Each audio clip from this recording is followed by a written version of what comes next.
You are listening to the Wealth Formula Podcast with Buck Joffrey. Get ready to change your life. Welcome, everybody. This is Buck Joffrey with the Wealth Formula Podcast, coming to you from Montecito, California, where it remains to be very cold. And even now in June, of course, it's to be expected in June. It's June gloom. Yeah. Meanwhile, the economy is still not in a place that makes us happy. And that said, what we're going to do today is we're going to go back to some basics by taking some questions on an Ask Buck show. I should point out that you can definitely participate in this still. If we get enough questions, I'll do another show shortly. Go to wealthformula.com, and when you get there, there's a little thing where you can record questions. It's an Ask Buck thing, and you can actually record questions, or you can actually email them in as well. You can just email me at buck@wealthformula.com if you'd like, and we can get those questions answered if they are something I can talk about. Now, I can't necessarily talk about, specific investments and things like that, but I can certainly, do broad strokes. Anyway, that's what we're going to do right when we get back from these brief messages. Welcome back to the show, everyone. And today it's just me, like old times. And we're going to take questions from the audience. There's actually no audience here in my room, in my office here, but I'm going to take questions from you. And we'll start with the question from Mike. Mike, here you go. Hello, Buck. It's Mike Kay from Melbourne Beach, Florida. I was wondering if you were looking at any opportunities out there in regards to investing in distressed assets. I've noticed that rates have gone up, and a lot of operators like Western Wealth aren't cash flowing and are actually looking for more capital because they've gotten themselves into trouble. And if rates stay higher than expected, there could be some pretty good deals as far as bailing folks out. So I wanted to get your thoughts on if you were looking for anything out there as far as funds or whatever to maybe create some opportunity here. Thanks, Buck.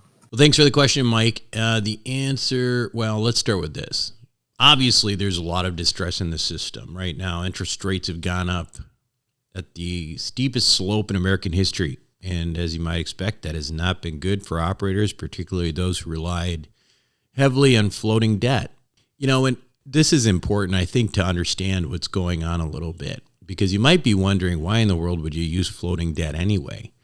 Well, if it's a long-term hold, it never would really make sense to do that kind of short-term debt. However, with these larger assets, the problem is fixing debt. If your plan is to, ultimately sell in 18 to 24 months, you are going to end up with an extremely high prepayment penalty. And so in those situations, the extremely short hold or the shorter hold models, generally ran on floating rates. So if your business model is to get in and out in 18 months, it doesn't make sense to lock in the rates. So obviously now we would have been better off if we had.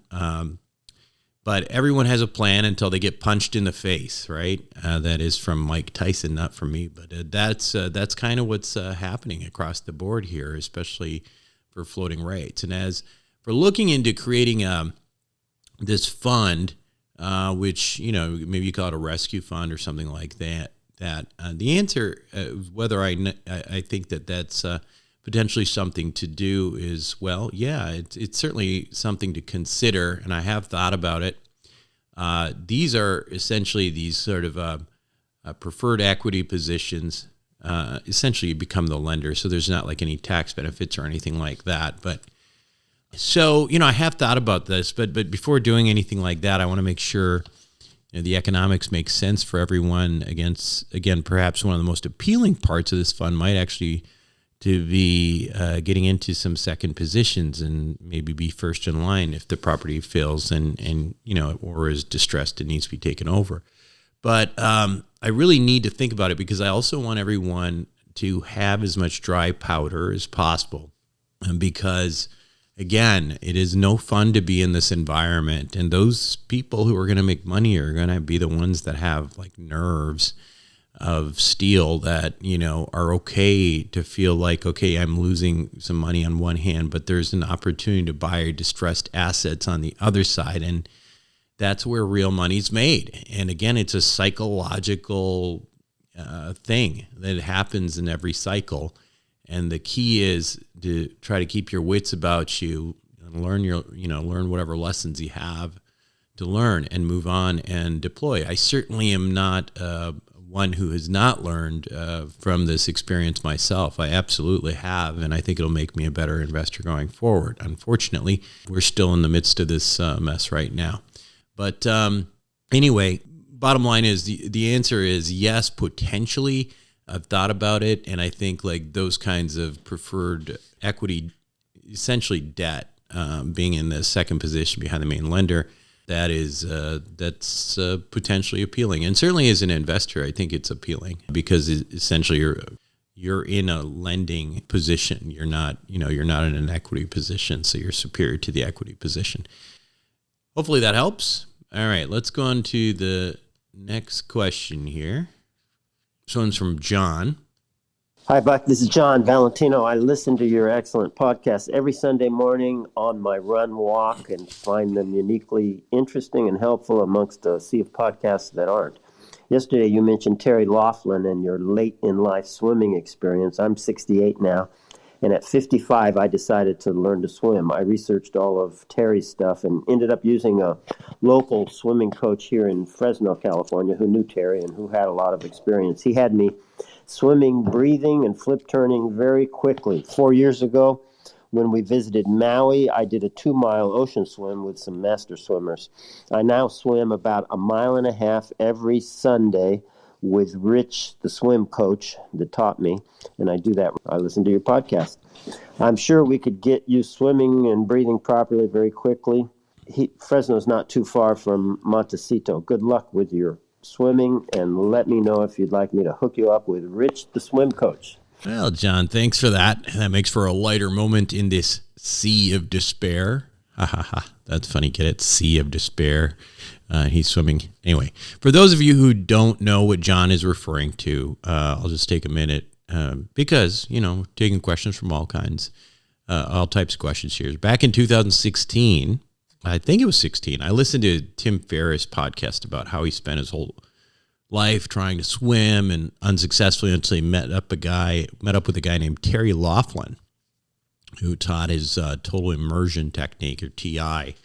So I decided, well, gosh, basically Tim Ferriss was talking about my story, like to spend his entire, didn't learn to swim as a little kid, and then all of a sudden trying to catch up and no one could teach him. And that was kind of where I was. I did numerous tries at it back in my 20s and then 30s, and then I kind of had given up. So then I contacted Terry. He was in New York, upstate New York, so he actually flew out there. I was in Chicago at the time, and he taught me to swim in about 2 to 3 hours, and it was really unbelievable to me. And the only thing I didn't learn how to do during that visit was to breathe, and unfortunately, that was like I was there for a day and a half, and that was the part I didn't get to. So now I can swim, but only as long as I can hold my breath, because I can't seem to, I can't breathe and swim at the same time. Unfortunately, Terry had end-stage cancer when I saw him, and I believe I was his last student before he died a couple months later. And he'd actually stopped teaching for a while, before I got to be the lucky one that he decided he had enough strength to go back for. So lucky for me. So, but yeah, I would love to, John, shoot me an email. You know where I am at, buck@wealthformula.com. Connect me to your guy. I think Fresno might be a little far, but if he's as good as Terry, maybe I could learn to breathe in a day too. So, hey, anyway, thanks for that. Let's go on to the next question here. All right, this one's from, I think it's Garima. Hi, Buck. This is Garima, and I am looking to become a real estate professional status. We've been doing real estate for a little bit, but wanted to do this. I really need help. If you can guide me. Well, I'm going to let's see. Well, I don't know. I'll do my best. How about that, Garima? First of all, I have to preface this, as I always do, that what I'm about to say is not legal or any kind of tax advice. I'm not a tax professional. My degree is in medicine. I'm a former board certified surgeon, but that doesn't qualify me for much in this arena. It's just my understanding of the tax law, which, I spent a fair amount of time thinking about. So it's not like what I'm saying should not be listened to, I think. But on the other hand, the liability issues I have to make very clear. Consult with your own tax professional before anything. Anyway, so again, probably the best thing I can do in terms of guiding you is tell you what I know about the qualification as a real estate professional status. And by the way, I should also point out that the benefits that I'm going to talk about, there's a lot of the similar benefits without having the status in short-term rentals. And that episode, I believe, is 354. So go back and listen to that one. I thought that was a pretty interesting episode. But why is Garima talking about this REP, short for real estate professional? So everyone is on the same page. What is the real estate professional designation? Why is it useful? Well, a real estate professional is not the same thing as a real estate agent or a real estate broker, which are basically involved with real estate transactions. They're involved as like the middleman, right? That's not really the business of real estate. And a real estate professional is someone who's materially involved with the business of owning an operating business. And the reason that this is important, we'll get to in a minute, but I'm going to go into the qualification parts of this. And again, I'm not giving you advice. I'm basically telling you what I can gather from the IRS website. And basically the material participation is one of the first things.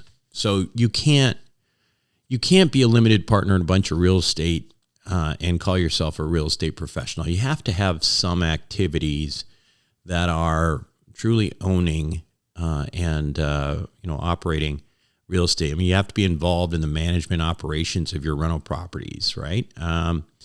So the level of involvement is different than obviously if even if you have a property manager, whatever. It's still going to be more active than if you're just a limited partner.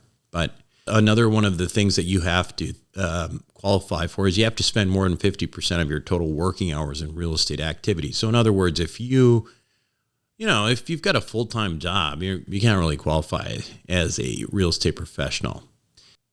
It has to be more hours than any other profession, right? Your participation in real estate activities have to exceed anything else that you're doing in terms of business and employment. There's also something called a 750-hour test, which you must spend at least 750 hours per year on real estate activities. And some of these things that you can do include property management or rent collection or maintenance or advertising, other related issues, acquisitions, underwriting, etc. I mean, there's a lot of things that, once you own real estate, you can be, you're an active owner, right? So anyway, that's that. So why would you want this designation? Because it sounds onerous to go and try to make sure you've got all these things if you're not already doing it. Well, as you may know, the real estate income itself is considered passive income, right? And similarly, the losses from real estate in the form of depreciation are considered passive losses. For most people, those passive losses cannot be applied to any active income, right? So if you have an income of $500,000 and you happen to have $500,000 of, depreciation or paper losses, you couldn't use those losses to offset your personal active income. The reason is that one is active and one is passive. So you can't do that, unfortunately, unless maybe you or your spouse, rather, with whom you file jointly, is a real estate professional. So In this case, what would happen is those passive losses from real estate would become activated. In other words, they're active losses, and you can offset anything with active losses, right? And even W-2 income. So that's the idea. So again, theoretically, check with your legal, and tax people, and hopefully they know what they're talking about. But see, if you're a doctor and you're making, again, $500,000, and all of a sudden the spouse, your spouse who's a real estate professional, has generated maybe $50,000 in income, but $300,000 of paper losses, you can deduct that $300,000 from the salary that is earned income on the doctor's side. So basically, that is what the huge big deal is about this real estate professional status. And again, I'm not a tax professional, but this is something that a lot of people in our group do, and it is following the tax code. That's the key. So, Garima, bottom line is, I don't know how else I can guide you other than to give you information. But, I guess what I would do if I were you is, try to figure out how you can actually, get yourself qualified as a real estate professional and make sure that, you fit those criteria and talk to your tax person about it. Okay, next question is from Mark Hammonds. Mark says, this question deals with tax law, and I'm not sure it's appropriate for this forum. Feel free to pass on if you feel like addressing it. Well, it's another question.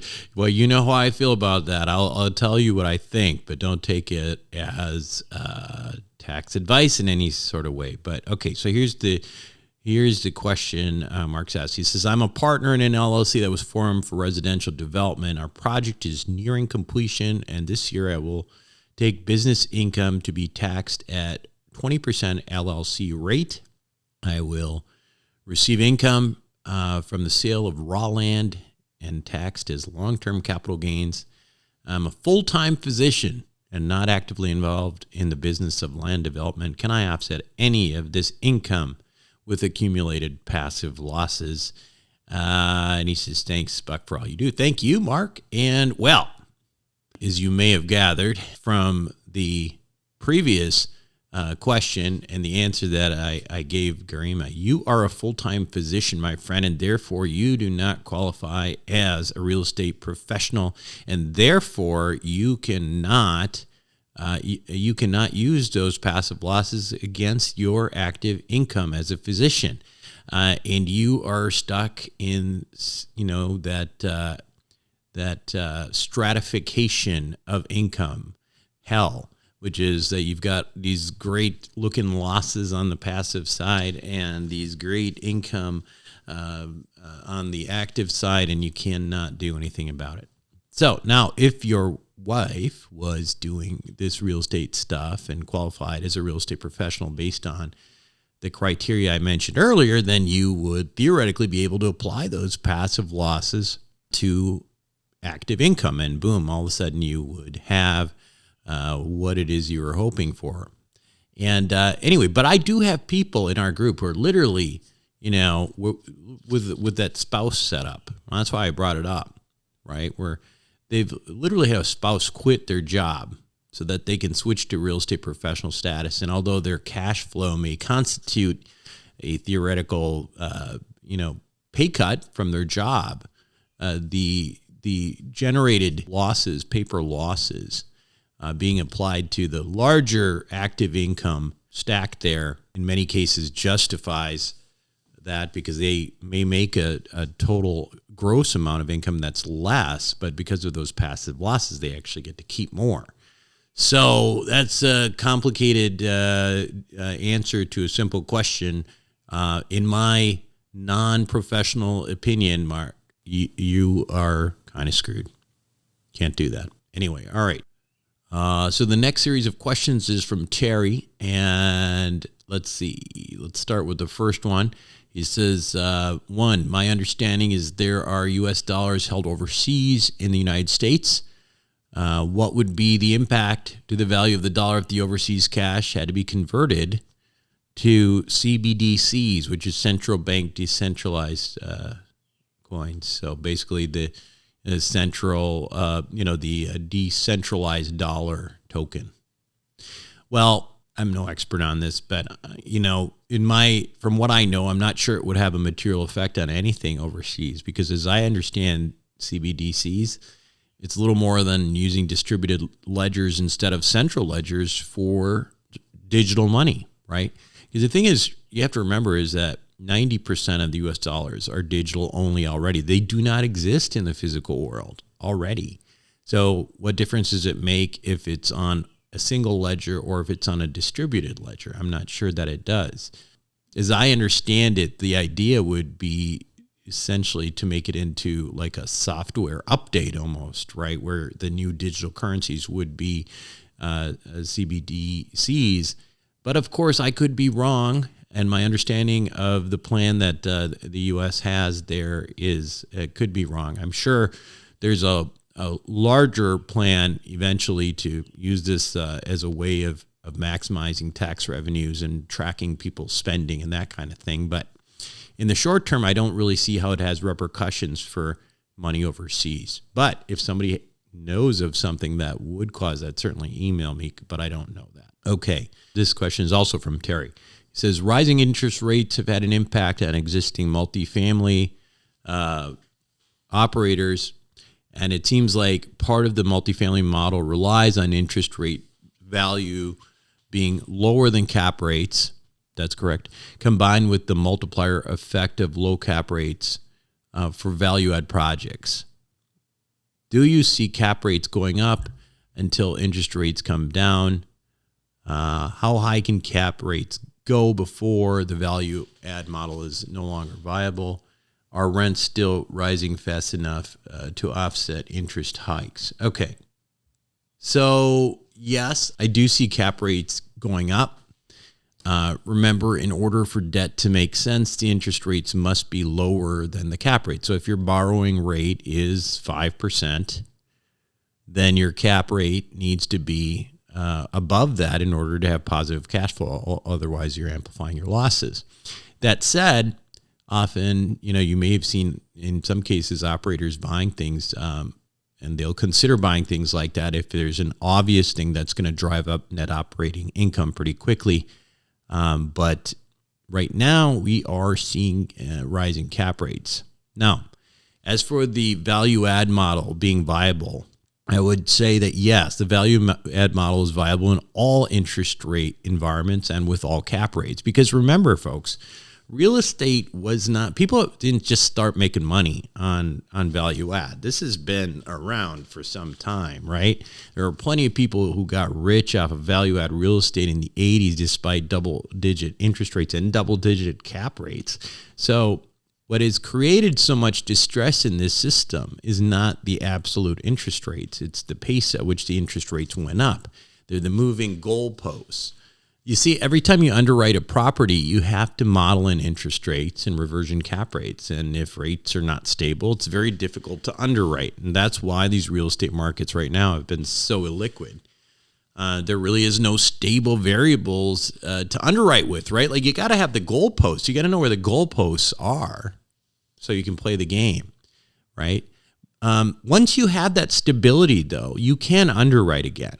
And in value add real estate, the money isn't made based on, interest rates being high or low, but it is made by ultimately creating a positive delta in the net operating income.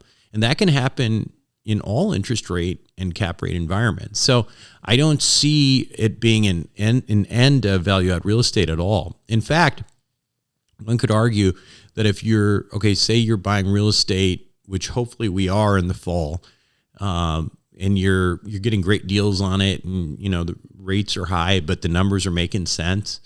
You do your normal net operating income. You do your normal value add program.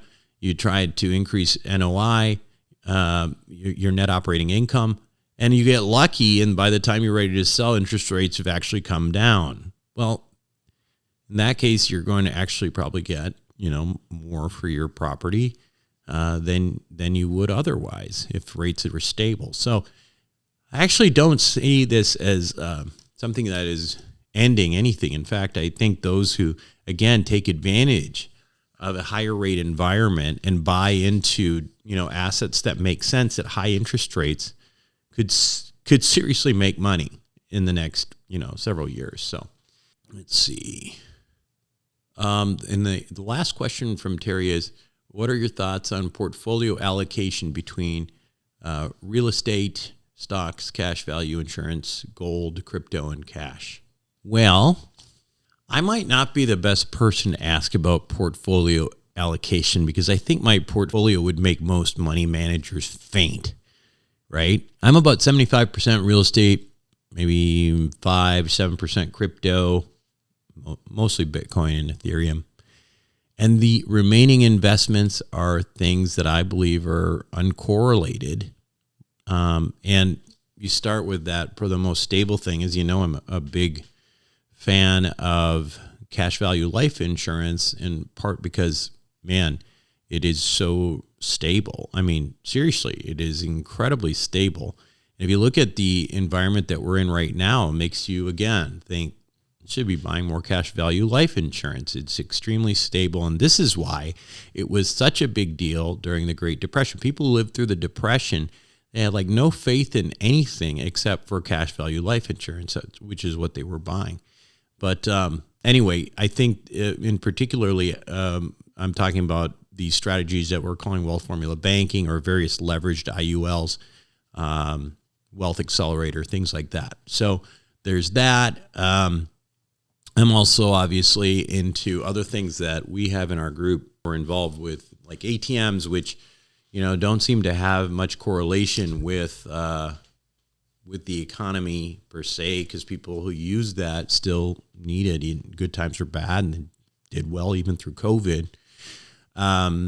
There's also things that we're doing, like I'm invested in things like, cargo ships that are delivering, essential oil and gas to countries, things like that, where, again, it's not something that is significantly correlated with the rest of the markets. And I think that's one of the things to really make sure that you're not. I mean, listen, I guess in my case, being 75% real estate, I mean, it's not a good time to be 75% real estate right now, right? If I did the numbers, I'm probably less than 75% real estate now because I've probably lost quite a bit, quite a bit of value in the real estate, but I'm not even going to look at that right now for this purpose. But ultimately, though, listen, personal finance should be personal.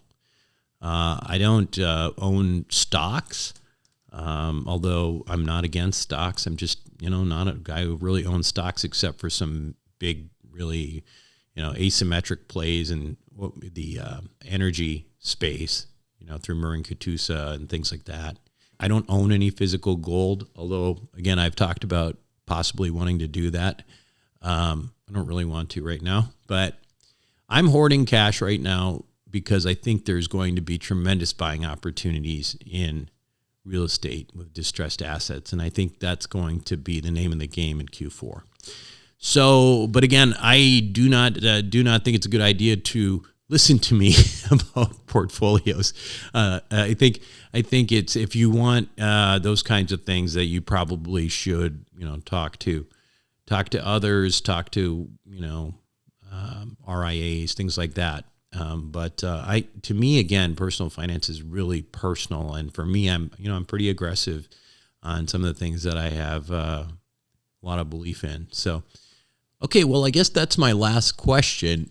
Before I go, I want to remind you that there's actually another podcast that I do now, which is, it's kind of just taking something that I was spending a lot of time learning about and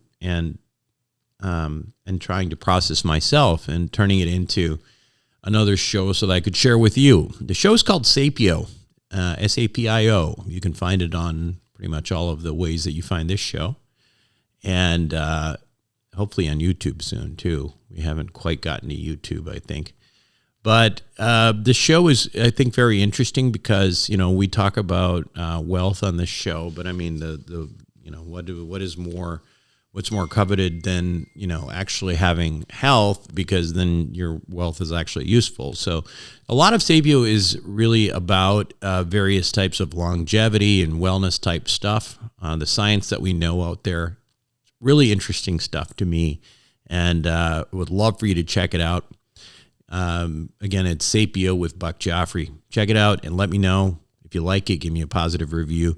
That's it for me this week on Wealth Formula Podcast. This is Buck Joffrey signing off. Thank you for listening to the Wealth Formula Podcast. Visit us on the web at wealthformula.com. The information contained in this podcast are opinions, not fact. As always, consult your own financial team before making any investment. See you next time.